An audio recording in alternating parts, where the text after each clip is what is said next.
Everybody, welcome to History Matters, and so does coffee, though I will admit I did not have time to make coffee today. So History Matters, and so does green juice. I love green tea. Okay, tea does too. Any beverage, really.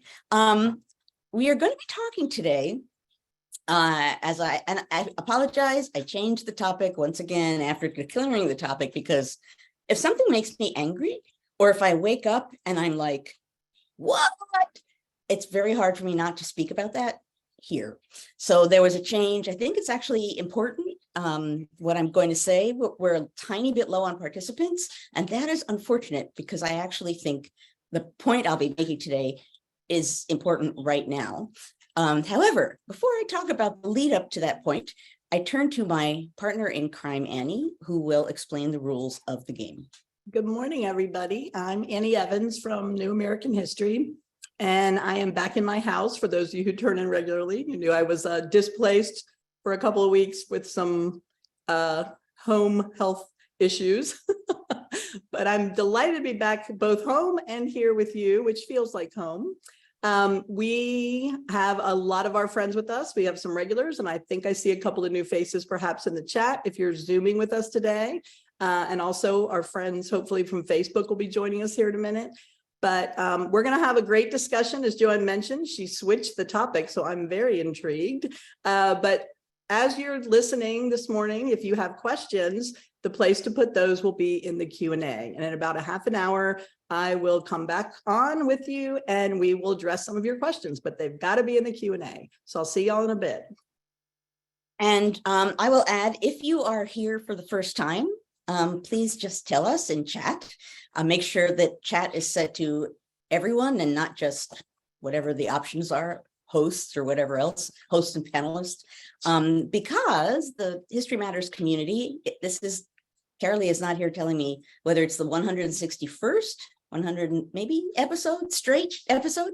I think I just saw, yes, 161 just appeared on the bottom of my screen. This is the 161st episode, straight through, and the community that has grown here at History Matters is wonderful and warm. And if you say that you're here for the first time, they will welcome you profusely, because I love this community. Okay, so let me talk a little bit about the topic.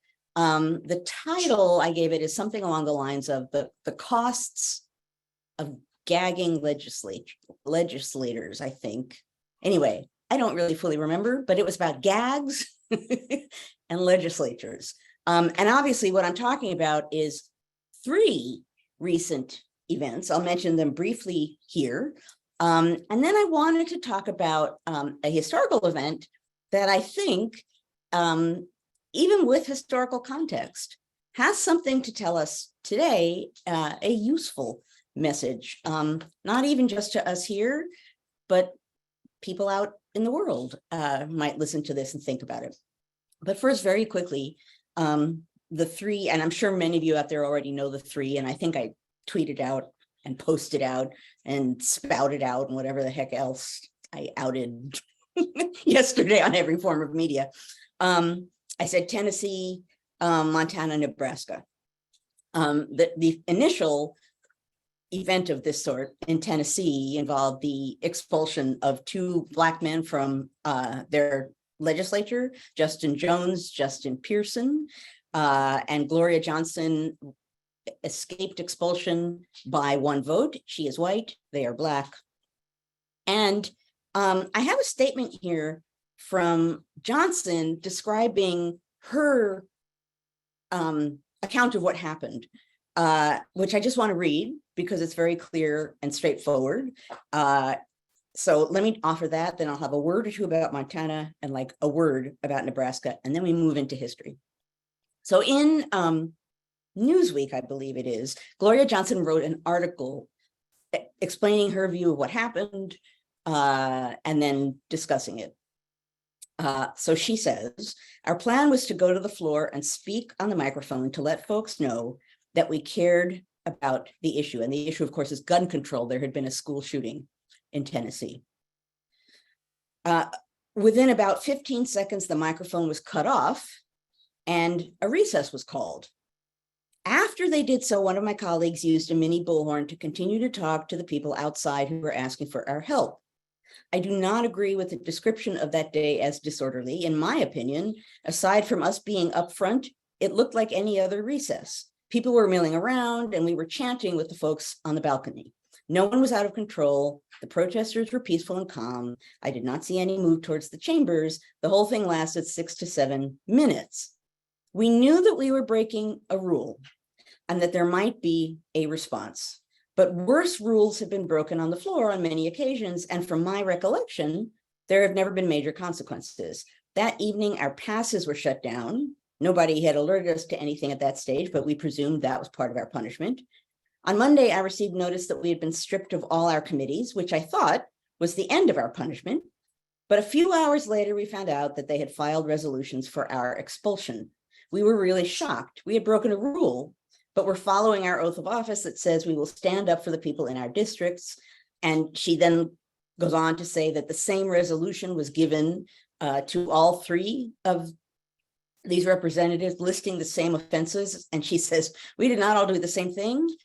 So it's clear they just sort of created this hastily and gave it to all of us. So even the charges on the resolution, she says, for hers, don't fully make sense. But at any rate, that's her account of what happened in Tennessee regarding gun rights. So 2 Black men were expelled from the legislature during this protest where people were chanting.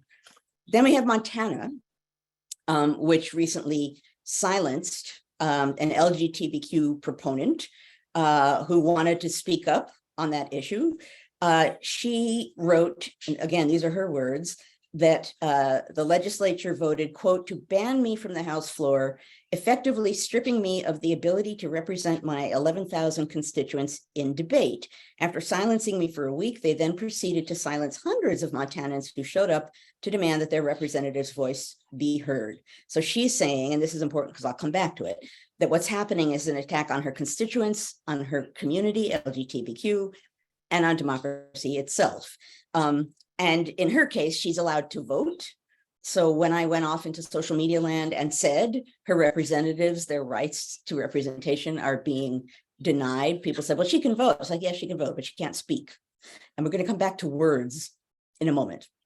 Okay, so that's Montana.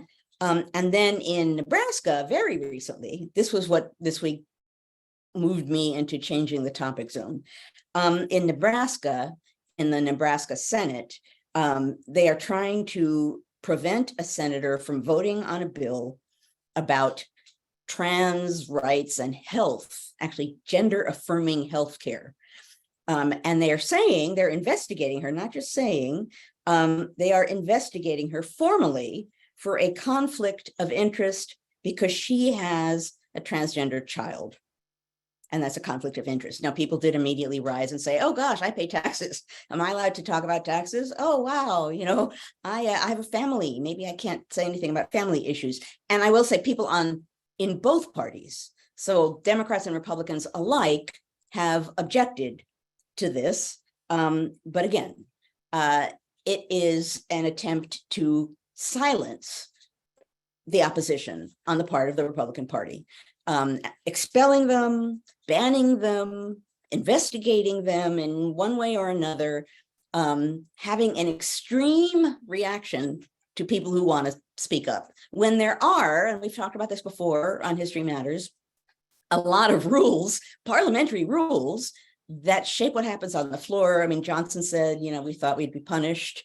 There have been lots of things that have happened here, and there are punishments, there are formal punishments without expelling people that you can do in cases like this. So, and I think I said that at some point in some public forum, and I don't even remember what at this point. But the fact of the matter is, expelling people is extreme, banning them from the floor is extreme. A formal investigation for a conflict of interest based on this scenario, pretty extreme. So what I want to talk about today, and I suggested this in the title, is the gag rule debate. Obviously, even just in the name of the debate, gag rule debate, there are already ways in which you can see how this has some bearing, at least contextually, on what's happening Now, essentially, beginning in the late 1830s, in part as a response to the expansion of slavery, the rise of anti-slavery sentiment, a big rise in the number of petitions being sent to Congress, and the abolition of slavery in the British Empire in 1833. Because of all of these things, a number of congressmen really began to broach the issue of slavery in earnest, and this was particularly true in the House. In the Senate, it seems like, or it's how would I want to call it? It's called a continuing institution because of staggered terms. And there are fewer petitions, or at least at this point, there were fewer petitions sent. There were not really as many firebrand senators who were pushing the issue. So as we'll see, the focus of what happened here during the gag rule controversy is in the House. In the Senate, and here we move into the rule zone, they didn't want to reject anti-slavery petitions outright. Because that would be extreme. We will see why momentarily. They didn't want to reject the petitions outright for all kinds of constitutional reasons. And so they used this roundabout, rather sneaky way of not discussing anti-slavery petitions. An anti-slavery petition would be presented to the Senate. A Senate would question whether it should or shouldn't be received by the Senate, and another senator would table the question. So the petition would not be allowed into the Senate, but it's being tabled. They're not directly saying there will be no anti-slavery petitions discussed, admitted on. It'll be entirely gagged in the Senate. It's obviously, really obviously, accomplishing the same thing, but it's a roundabout way of not being quite so assertive in violating some pretty fundamental rights. Obviously, and I should say, actually, in 1850, that subsided. It began to subside for all kinds of reasons that I'll talk about in relation to the House. In 1850, a New Hampshire senator actually highlighted a fact, and again, I'll come back to this when I'm talking about the House, that because of that procedure, that anti-slavery petitions, should this be accepted? No, it shouldn't. We'll table it. Well, actually, no, it's not. No, it shouldn't. I won't rule on whether it should or shouldn't. We'll just table the question. A New Hampshire senator stressed the fact that the result of this was that Southern petitions were accepted all the time, but a lot of Northern petitions were never making it to the floor. So it was reframed as affecting fundamental rights, sectional rights, and that had an impact. Now, on that note, let's move to the House. The House operated in a somewhat similar but significantly different way, in part because at the beginning of every congressional session, they made new rules. So for a while, in one session after another session after another session, they would make rules, and then there would be a gag resolution that would expire at the end of that Congress. That happens for a while until they get up enough steam to create Standing Rule 21, which is like a gag rule, not a gag resolution. Now I want to read you the first resolution, gag resolution passed in 1836. Quote, all petitions, memorials, resolutions, propositions, or papers relating in any way or to any extent whatever to the subject of slavery shall, without being printed or referred, be laid upon the table, and that no further action whatever be taken thereon. So anything relating to slavery, memorials, resolutions, petitions, propositions, papers will be tabled, and there will be no further discussion. By chance, I stumbled across the version of this resolution passed in 1837, and significantly, they added something to it. They said, well, not only can you not talk about the subject of slavery, you can't talk about the transportation of enslaved people. Like they broadened clearly a way in which they thought people are sneaking through. Okay, here are more ways in which you cannot discuss the issue of slavery. In response to this in the House, a number of individual representatives really took this issue on. They saw this as a real opportunity, and I'm going to explain how and why, to make a strong point. And because of that, as we'll see, the gag resolutions and gag rule end up creating an enormous ruckus in the House, but over a topic, over an issue that feels as though it's a side issue, but that had a strategic power. I'll come back to that. So it was Southerners, obviously, who are promoting these gag resolutions and a gag rule. Also concerned Free State colleagues, some of them, dough faces, Northerners who are supporting Southerners, pro-slavery Southerners in this period. Some of them thought gag rules are good because they'll keep controversy from the floor. It'll make the House more functional. They had all kinds of reasons why the gags were good. The sort of fellow, the clerk at the center of my last book, Benjamin Brown French, he thought they were a good thing because he was focused. He's a clerk. He's focused on the rules, and he thought we can't continue this way. So at least maybe this will stop some of the controversy. Newby just said newbie doobie. So he agrees totally. The logic of these gag resolutions and rules, and this is significant, was stop the words, stop the discussion, stop people from raising issues or making points that get in the way or attack what we want or what we believe, right? Just cut off the conversation. Expelling people obviously is one way to do that. That's not what happened in this time period. Banning them from the floor, that's a good way to silence someone. Anyway, so the point was to literally gag people so they couldn't raise these pesky issues in Congress. Now, it's kind of obvious right at the outset. It was known at the time, but as you'll see, it becomes highly significant. Stopping anti-slavery petitions from being received in the House is a blatant violation of the constitutional right of petition, right? Which particularly at this time, we don't tend to harp on that, but in the 19th century, particularly the early 19th century, the right of petition was used extensively, all the time, all kinds of issues. It was a major way for people to contact and demand action from the government. So violating the right of petition had an immediacy in this period that it might not have now.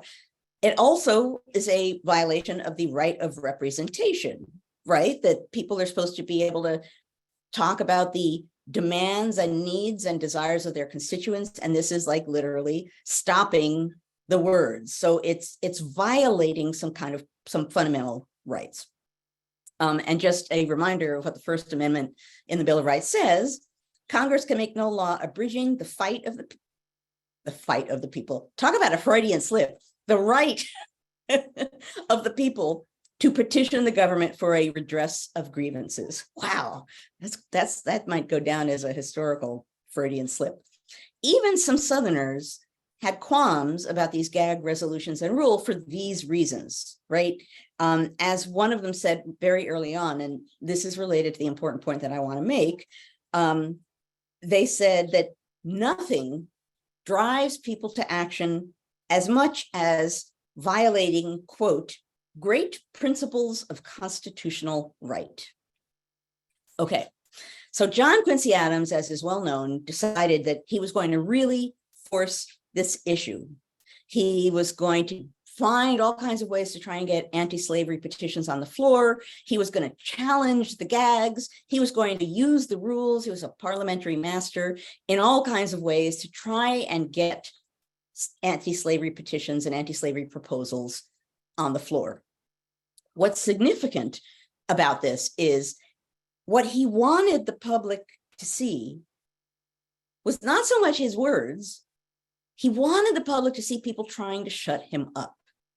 There's a point at which, and I write about it in my last book, when he goes to a newspaper office to double check, to be sure that the attempt to gag him is accurately and fully described in the newspaper. And he says something along the lines of, my words don't matter. Get the gag in the newspaper and get that out. So rules as gags, right? They were gagging him and others of a similar mind so that they would not raise these unfortunate issues that offended and violated the interests of a particular contingency in the House, in Congress.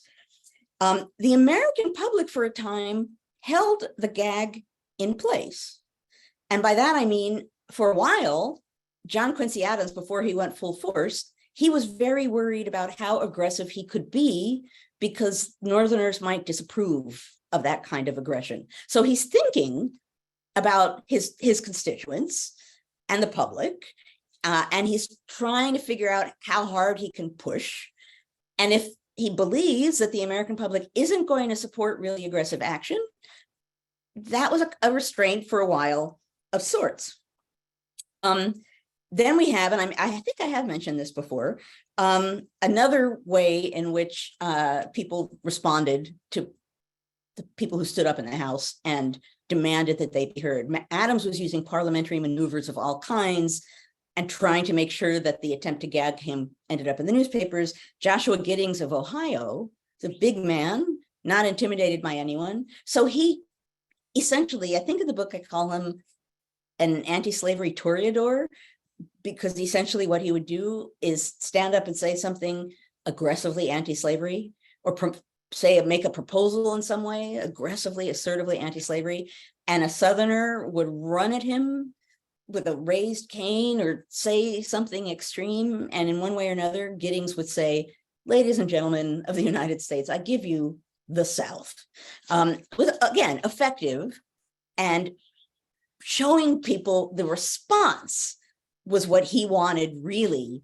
people to see. In the case of Giddings, John Quincy Adams is a former president, the son of a president and a founder. He's old at this time, so you can't really attack him, although he got a lot of death threats. Death threats were mailed to him for what he was doing. Joshua Giddings didn't have all of those protections. So when in 1842, when he offered resolutions defending the rights of rebelling slaves on a slaving ship to go free, a fellow Ohioan, so someone from his same state, moved to censure Giddings for promoting murder and mutiny, and then used the rules of order, parliamentary rules, to prevent any discussion. So Giddings ends up being censured and doesn't even have the right to speak up about the censure. The proposal's made, the previous question is asked, and basically he is censured. Although I think John Quincy Adams says something like, there were 2 hours of twistings of rules and meandering and opposing and protesting and asserting. They tried for 2 hours to stop this from happening, some people, and it happened regardless. So Giddings is censured without the right to speak. In this period, if you're censured, it's such a deep humiliation that you typically resigned and went home, which Giddings does. And he gets home to Ohio and is wildly applauded for what they called his quote unquote manly fight against congressional tyranny. Town meetings began to create all kinds of anti-slavery resolutions, denouncing, again, significant here, the violation of their rights. And Giddings ends up being reelected to the House, and listen to this vote spread. He was reelected by 7,469 votes that got him in versus 393 votes against him. Roughly 7,500 to roughly 400. That was a rousing vote of support. And as one of the pro-slavery Virginia representatives said, very unhappily, this is the greatest triumph ever achieved by a member of the House, because now he returns with support. He has this great platform. He has a mandate of sorts. So he comes back stronger and louder and more known even than he was before. Okay, so I want to finish this and obviously then come back to the present. Eventually, increasingly, more and more people saw that the rules had significant failings. Number one, they were not stifling dangerous talk. They were not cutting off the dangerous words. They were not keeping the issue of slavery out of debate. They were, number one, causing more anti-slavery petitions to be sent. They were causing more discussion of slavery. And here's the key point, they were rousing Northerners to demand their rights of representation, petition, and free speech. And they were increasingly electing congressmen who shared those views. So this is one of the larger points I want to make here. People had views about slavery. They might have had, some people in the North had strong views about slavery, even if they weren't assertively anti-slavery or abolitionists. But the fact of the matter is, what roused people to speak up, and ultimately what helped bring down the gag rule, was people saying, and I want to get the phrase I mentioned before, what did I call it? It was like that great phrase about, I'm not going to find it here, fundamental constitutional rights. Anyway, I can't find the quote, but you heard it before, that nothing gets people as roused as an issue that involves their fundamental constitutional rights. So in this case, it was that. It was the right of free speech, the right of petition, the right of representation that got the North riled enough to loudly and publicly respond, to elect more aggressive members to the House. And in 1844, House Rule 21 was repealed. And many Southerners said precisely what I'm saying. Oh, you know, not only did it not stop controversy and stop the words, once we moved into the realm of constitutional rights, Northerners who were sort of tisking and saying, yeah, oh, slavery, how unfortunate, suddenly were attending meetings and making resolutions and petitions. Their sense that their fundamental constitutional rights were being violated roused them in a way that even an issue as blatantly oppressive, violent, and wrong as slavery couldn't do, right? So we're looking at gun control, we're looking at LGBTQ healthcare, and just debating issues and rights concerning the LGBTQ community. Those in and of themselves, and both of them certainly are highly significant issues that should be highly, wildly, loudly debated and talked about. They're vitally important.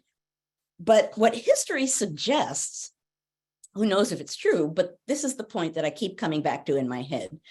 What history suggests is that even as fundamental as these rights seem, gun control, LGBTQ rights, and health issues, when what's happening, expulsion, banning, conflict of interest investigations, when that is exposed and stressed as a fundamental violation of the rights of representation of the people being banned and silenced and expelled, that history suggests will have a real power that, in a way, unfortunately, gun rights and LGBTQ issues will not.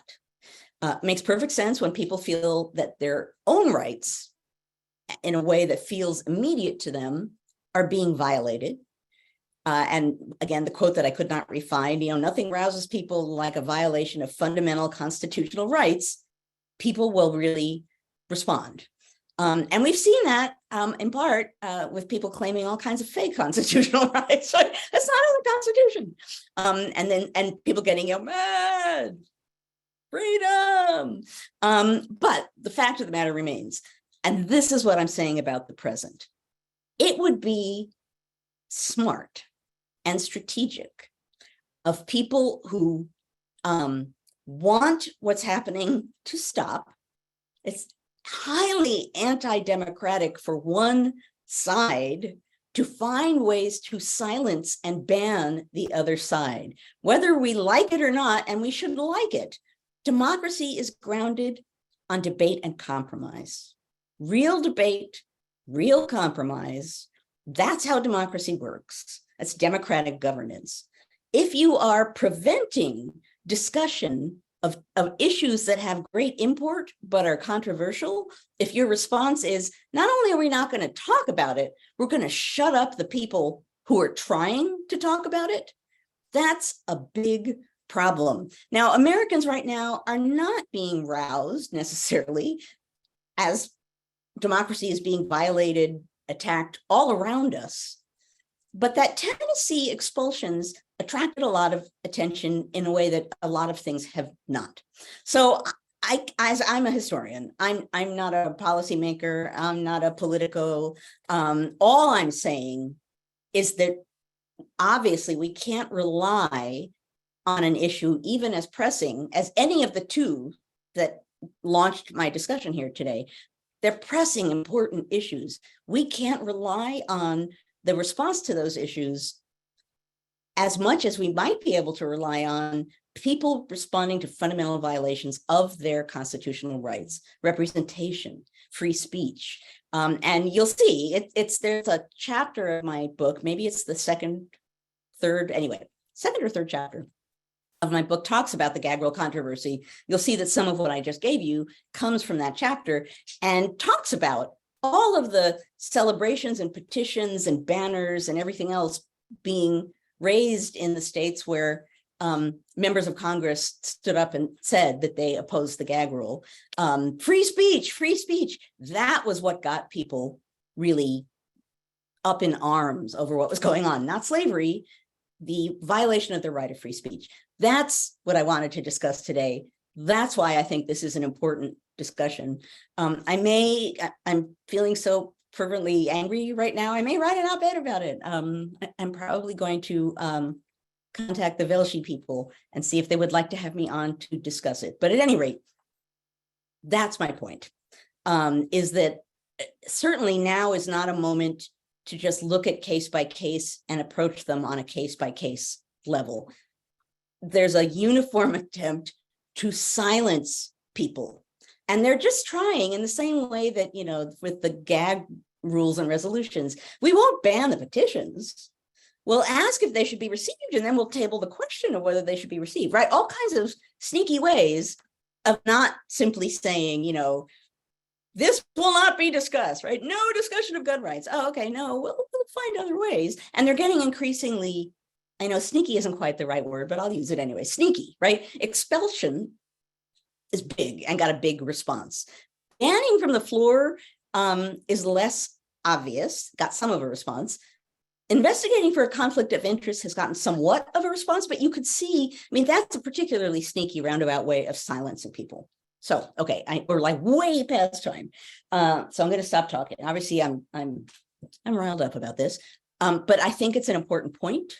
And I think it's something that people ought to consider in this moment when there's a new way, a new strategy, or maybe not brand new, but certainly a newly invigorated strategy of silencing opposition going on state to state to state. And I'm sure we're going to continue to see more states, unfortunately, fall into that box. Okay, oh, I see Cece isn't even saying mug. She's just showing me mugs. Okay, if there's anyone here who happens to be new, for 161 weeks or so, I have a mug that I use that relates to what I'm talking about. I do not have 161 mugs. So I'm creative with some of the ways in which I relate them. And recently a bunch of the members of our wonderful History Matters community gave me new mugs. This one I actually got from the NCHE conference that I went to. Here's today's mug. Obviously, so this was being given out on the floor, AP African American Studies.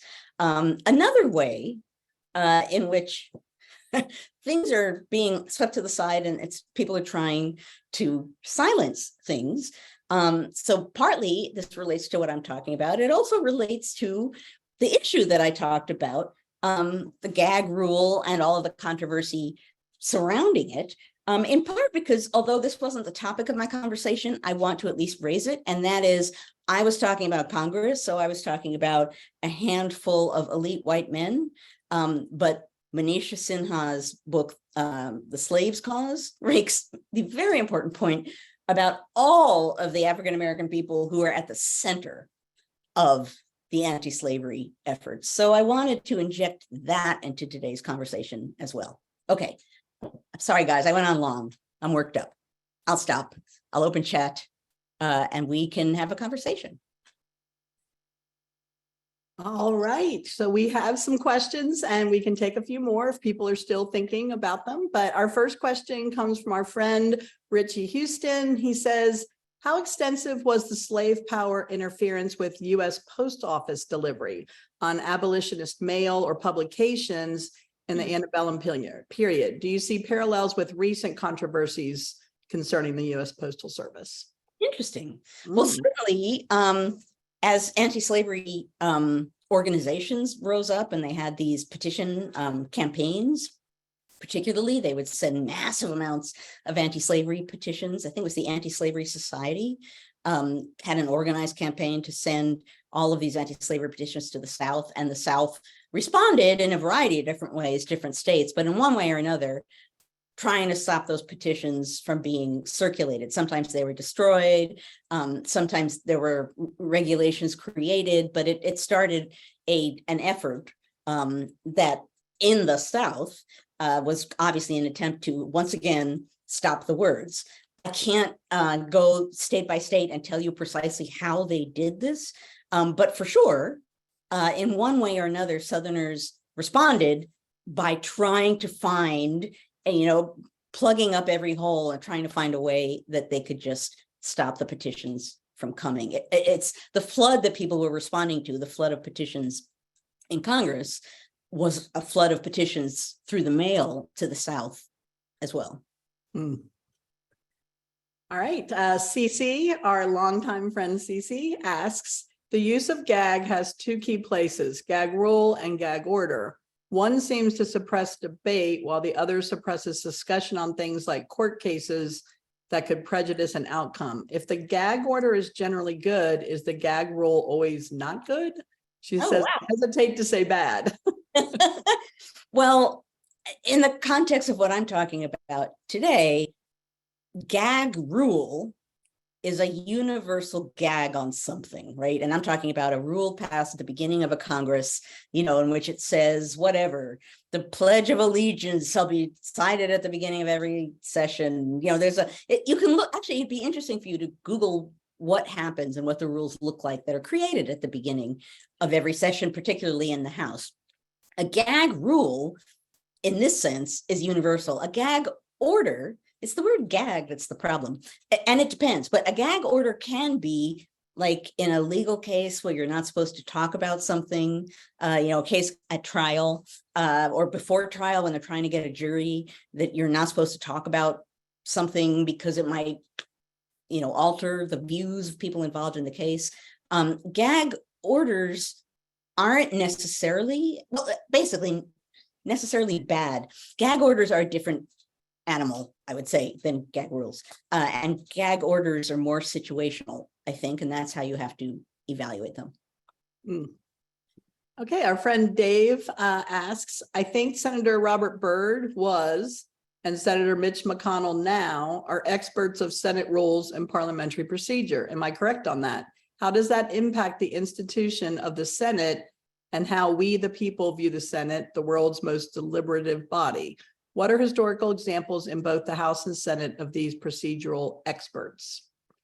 So yes, they are procedural experts, and you can see in the case of John Quincy Adams, again, I don't talk at great depth about it in my book, but it's a wonder to see when people really understand deeply in their bones the rules of parliamentary discussion, debate.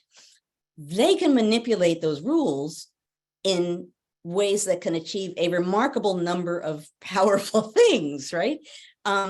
So can that have a great influence on what's going on in either House of Congress? Yeah, it can. I mentioned it with Joshua Giddings being censured, wasn't allowed to speak, right? It was like, we're going to censure him. And then basically it's like, and we won't talk about it at all. And boom, you're censured. You can use the rules for all kinds of reasons. And some of them can be literally not great for debate and compromise. There's a reason there are all of those rules there, in part And I talk about this a little bit in my book as well. Those who are in the minority in Congress, in either house, can use rules to put a foot in the door of legislation, right? It becomes a little bit of an extra oomph on the part of the minority, so that they can slow things down, or they can, protest in some way or another. Rules can be weapons. I think that's in the title of one of the chapters. Rules become weapons. And in some cases, weapons of a minority. In the case I'm talking about, that's a different thing entirely. But parliamentary rules, you say rules and it seems like that's a good thing, the rules of debate, but parliamentary rules are about discussion and exchange and power. And so there are a lot of them. They're intricate. Throughout my book, people are coming up to my clerk, Benjamin Brown French, and asking for an explanation of this rule or that rule. We hear occasionally nowadays where they'll say, they ask the parliamentary expert in the House, right? That this matter has been, I can't remember the precise name of the title of the person, someone out there might have it. We've given this to the parliamentary expert to evaluate whether this is possible. That's the same thing. The Senate parliamentarian, thank you very much. That's the person who they're like, well, we're going to do this. And then they have to go to someone and say, can we do this? So the rules really matter. They can be twisted and manipulated, but they still matter. All right, our very good friend Gloria is with us this morning. Hi, Gloria. Gloria asked, what is the difference between the 1821 rule and the 1837 resolution? The 1821 rule and the 1837 resolution. What does she mean by the, Gloria, what do you mean by the 18? Yeah, maybe we need her to put a little more context in the chat for us. Yeah. We'll come back to that one if we see something in the chat. Jessica, maybe if you could help me look for that in the chat. Okay, Tim, our good friend Tim, asks, related to the desired practice of discussion, debate, and compromise, do traditional practices and rules in the House and Senate get in the way or prevent discussion and debate? They can. I mean, it depends on how they're used. So yeah, for sure. Well, like the practice of calling the previous question. That's a way to just stop debate. You say, calling the previous question, and it's essentially saying, okay, let's just vote on this now. And then you have to respond to the call of the previous question. There are all kinds of ways in which the rules can, by following the rules, can shut down debate. So what I'm talking about here, the passage of the gag resolutions was perfectly legal in that way. They passed, they had the rules at every beginning of every session. They created the rules as they normally did. They added these resolutions in and then a rule as they normally would. The creation of that resolution at the beginning of every session wasn't in and of itself a violation. So I think any parliamentary body has an extensive web of rules and regulations, because if you're trying to govern an institution that's grounded on talk, you're going to have to be creative in some of the ways in which you're thinking about possible situations. And because of the amorphousness of that, you can use the rules in all kinds of ways. And to some degree, you can't prevent that. Right. But there are ways of using the rules to do something that feels, depending on what your view is, wrong. And then there are ways of just entirely violating norms, which are not rules, in ways that seem to violate something more fundamental. And that's it. I'll mention it in a sentence, because I know in all kinds of ways I'm going strong, but I am going strong, but I'm also going long. I don't know what's happening with my brain today. Because we're not drinking real coffee. That's it, because I'm not drinking real coffee. And now I, even in laughing at myself, have forgotten where I was going. What did I just say? Yep. Okay, so Gloria clarified. Okay. She said basically what she's really asking is for you to clarify what is the difference between a rule and a resolution. For example, you said there was a rule in 1821 and then a resolution in 1837. No, it wasn't in 1821. It was rule number 21. Ah, okay. Okay. And the difference is that a resolution is added into the rules of an individual session and it expires at the end of that session. An actual rule, Rule 21, it just stays. It becomes, so one basically lasts only as long as a session, which is why 1836, 1837, they kept coming up with new resolutions. They had to. It was a resolution of each individual Congress. So that's the difference. Thank you, Gloria, for hanging in there with us and clarifying. Yes, Good question. I totally lost where I was going before, man. I stopped. I laughed at myself for going strong and then long. And then I forgot. So if someone remembers where I was going, let me know. Okay. It was a small point. It was going to be a small point, but it was an important point, and I don't remember what it is. Okay. Okay, we have a few more questions. Dale asks, how does one petition a government when gerrymandered districts create supermajority legislatures? Right. Well, that's a whole different topic.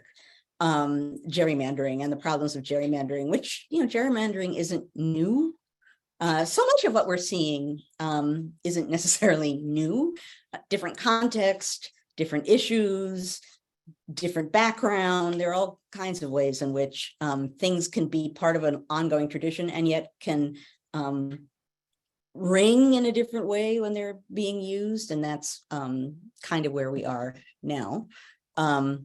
And I lost my trail again. Man, you guys can never let me not have coffee. What was the question, Annie? The original question was, how does one petition a government when gerrymandered districts create supermajority legislature? Thank you. You know how tired I am. Gerrymandering. Yep. Gerrymandering is an ongoing problem.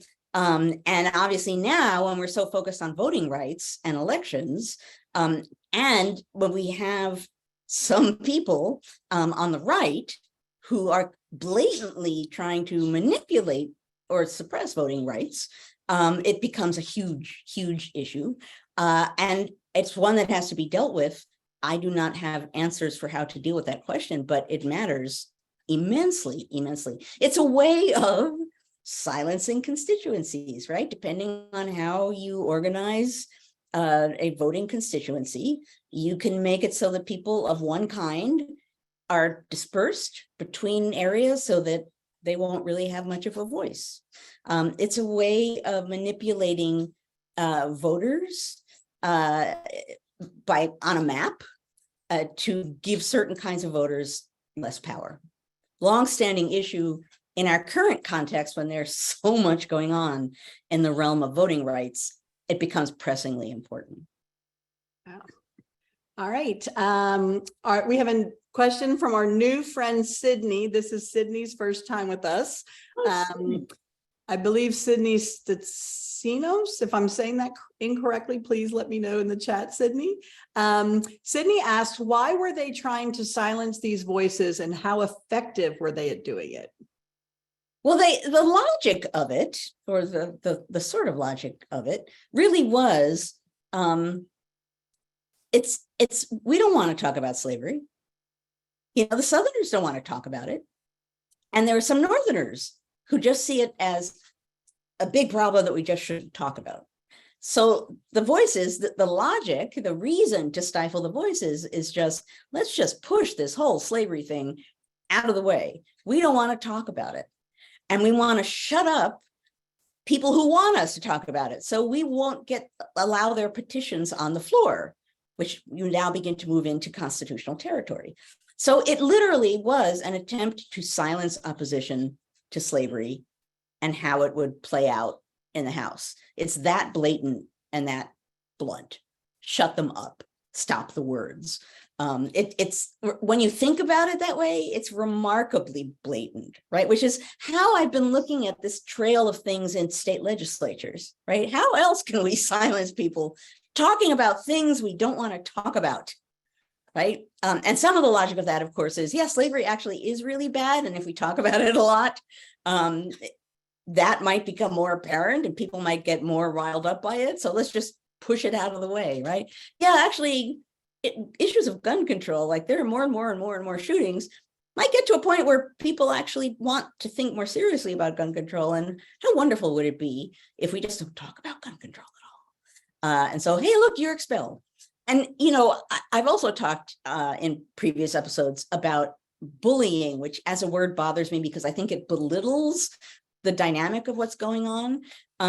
But in the case of what we're seeing here, if you expel two members, or if you investigate someone for a conflict of interest where there really isn't a conflict of interest, part of the desire of that is intimidation, right? That, if I do something like they did, if I'm loud on this issue, they might use that against me. And the goal then is, it's to suppress and silence and intimidate people into not being trouble. So that's part of the logic of this too. The person who's being investigated for a conflict of interest, if you're a person who shares her views, you're certainly going to think to yourself, if I stand up and do this, that might happen to me. That might not bother some people, or it might not prevent some people from really standing up and saying what they want to say, but it might actually cause some people to have pause. And that's the desired outcome. A lot of people are chatting about gerrymandering in the chat, Joanne, as you can imagine, among other things. And Sydney, thank you for jumping right in on your first day and asking a great question. Yes, thank you, Sydney. I know, right? So this is a question from Melissa Elliott. It says, is there anything we can do if we aren't for those states? Repeat that again. Is there anything we can do if we aren't from those states? Oh, yeah. Well, this is why, part of why I'm raising this issue today. It's you standing up and saying, in this state and this state and this state, fundamental constitutional rights, excuse me, are being violated. That's no longer a matter of just one state. That, particularly given that it's a campaign, that's a national matter. Violation of constitutional rights in a pattern in many states. Yeah, you can speak up. You can raise that issue. It's not as though people are doing something offensive to education and schools in a state, and you're in a different state and you're like, oh, I hate that. You might not have a lot to say. But if you pipe up, say, I see what's going on there, and what we're seeing is fundamental violation of a constitutional right, and it's happening in more than one place, that becomes an issue that can concern any and every American. And I'm not talking about doing something sneaky or nasty, right? Well, like get everyone worked up about constitutional rights. It is, right? I mean, if you're finding ways to shut people up so that they can't speak, and you're doing it in an extreme way that clearly you don't normally do, to speak up and say, people have the right to speak, and you're doing things in such an extreme way, and it's happening in so many places, that's an issue. I think anyone can make that point. Anyone can say at any time. And at this point, I think people almost don't hear us when we say there's an attack on democracy. And I've been saying that for a long time, right? The attack on democracy. And I've been saying it with various degrees of anger, frustration. I try to rein in any emotion, because if I scream, fewer people will hear me. But if I'm calm, more people will hear me. Democracy is under attack in many, many open, blatant, frightening ways. It just is, and on an ongoing basis. And the topic of today's episode is just one of many examples of that. Open, blatant, turning, violating, opposing just basic I know where I was going before. I came back. Basic democratic standards, where I was going to talk about before, and I just wanted to say it because it's important. Norms versus rules. So norms, and this has been one of the big lessons about recent years to me, and a colleague of mine, a senior colleague of mine, said the same thing. So then I didn't quite somehow feel like, I never thought of this before. It's like he didn't either. Norms are things you normally don't need to talk about. It's just the way things are, right? Presidents don't only do X. or the Congress doesn't normally do Y. It just doesn't happen. People understand that it's a tradition. It's in the wrong spirit to do it. It violates the spirit and purpose of fill in the blank. They're really easily overturned. And that's some of what we've seen in recent years, is the blatant violation, ignoring, pushing over of things that have long been norms. And as I said, years ago, I can't even remember where or when I said it. I know I said it more than once. I am having a real lesson in the vital importance of norms in American constitutional governance. They are not constitutionally mandated. They are not necessarily even written down. But when you see them constantly being violated, it can have a huge impact. So that's a big lesson of our times. Sometimes in the past, people have responded to that by creating a rule to take over from the violated norm. Again, I don't have answers to all of these issues, but I can raise the issues. Right? Look at the issue. We have to deal with the issue. So I'm just warning you, Joanne, the lights have flickered twice in the last I few just minutes. saw I'm worried. I'm going to get cut off. So if I do, hopefully Jessica will jump in. But anyway, we're very close to the end. Anyway, yep, we have some great questions. Charles Catalano. Charles, do I know you? Do we know you? I think that's a new name to me, and I apologize if you've been with us before, but this is the first time I am seeing your name. So I want to say hi. Charles's question is, in recent years, there seems to be more broadly tendencies to silence other voices we disagree with, such as on college campuses.